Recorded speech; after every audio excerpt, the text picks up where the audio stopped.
आप सभी लोगों को हमारे YouTube चैनल में बहुत बहुत स्वागत है। आज हम बलबन के बारे में पढ़ रहे हैं। तो शुरू करते हैं अपने पहले प्रश्न से। बलबन का मूल नाम क्या था? गियासुद्दीन बलबन, खलीफा का शायक, बहाउद्दीन, इनमें से कोई नहीं। तो इसका सही उत्तर है बहाउद्दीन। बलबन का मूल नाम बहाउद्दीन था।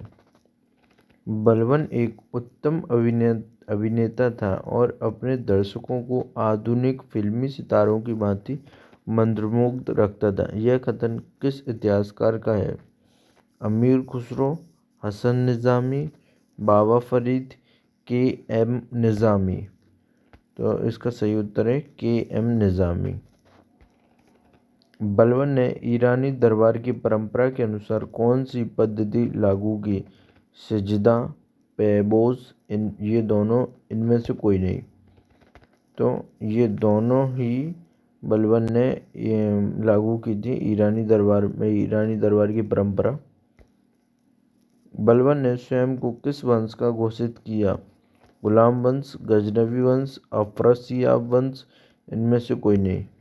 तो इसका सही आंसर है अफरासियाब। तुर्कान-ए-चगताई नामक दल को किसने खत्म कर दिया? बलबन, महमूद शाह, रजिया, इल्तुतमिश।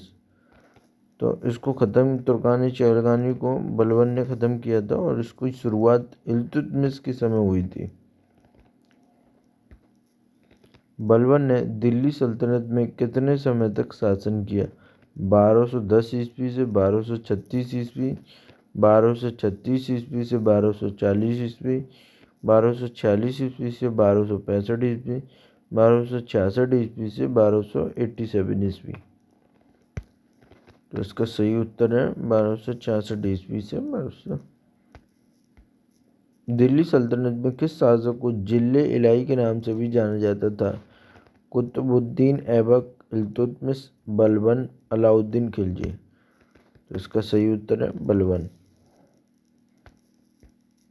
निम्नलिखित में से किस शासक को नियाबत खुदाई की उपाधि प्राप्त थी?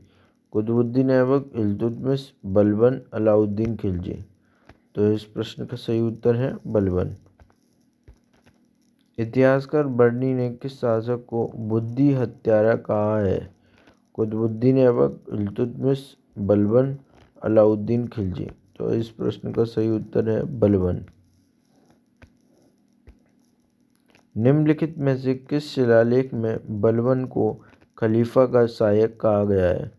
मोस्ट इम्पोर्टेंट क्वेश्चन, अब भी ये हाल ही में MPPSC में आया है ये क्वेश्चन।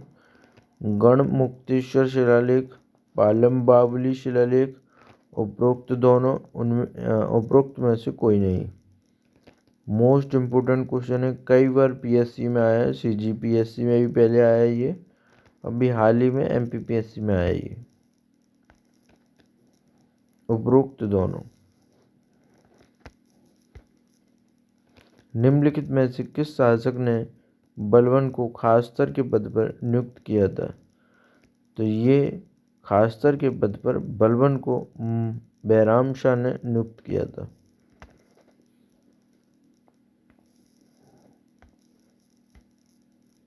निम्नलिखित में से किस शासक ने बलबन को अमीर-ए-शिकार के पद पर नियुक्त किया था?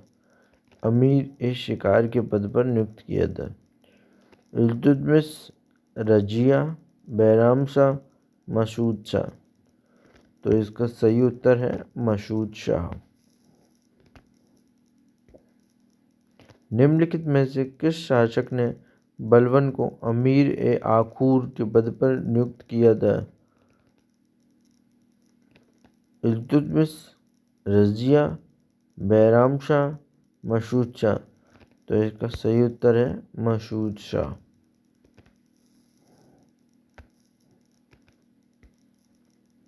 किस शासक ने दिल्ली सल्तनत में रक्त और लोहे की नीति अपनाई थी?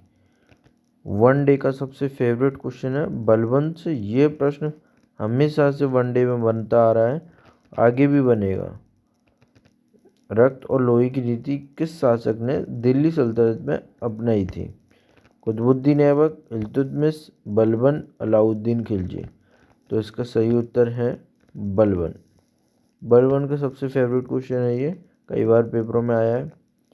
अपनी वसीयत करने वाला दिल्ली सल्तनत का पहला सुल्तान कौन था? बड़ा ट्रिकी क्वेश्चन है ये, पहले कभी नहीं दे पढ़ा होगा आपने ये। इल्तुतमिश, बलबन, उपरोक्त दोनों, उपरोक्त में से कोई नहीं। तो इसका सही उत्तर है बलबन। निम्नलिखित में से किस शासक ने दिल्ली सल्तनत में ईरानी त्योहार नौरोज की शुरुआत की थी? तो नौरोज की शुरुआत करने वाला दिल्ली सल्तनत का एकमात्र शासक कौन है? कुतुबुद्दीन ऐबक, इल्तुतमिश, बलबन, अलाउद्दीन खिलजी।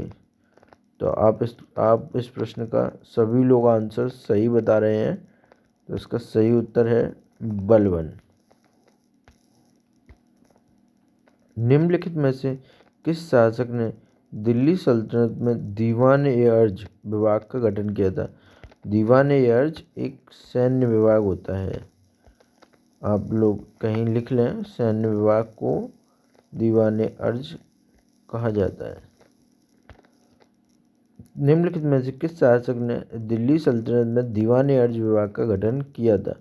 कुतुबुद्दीन ऐबक, इल्तुतमिश, बलबन, अलाउद्दीन खिलजी। आशा करता हूँ सभी लोग इस प्रश्न का सही उत्तर दे रहे हैं, तो इस प्रश्न का सही उत्तर है बलबन।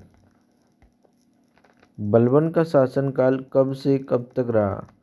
1266 ईस्वी से 1286 ईस्वी, 1265 ईस्वी से 1285 ईस्वी, 1260 ईस्वी से 1266 ईस्वी। इनमें से कोई नहीं। तो आप लोगों को इसका सही उत्तर देना है 1266 ईस्वी से 1286 ईस्वी।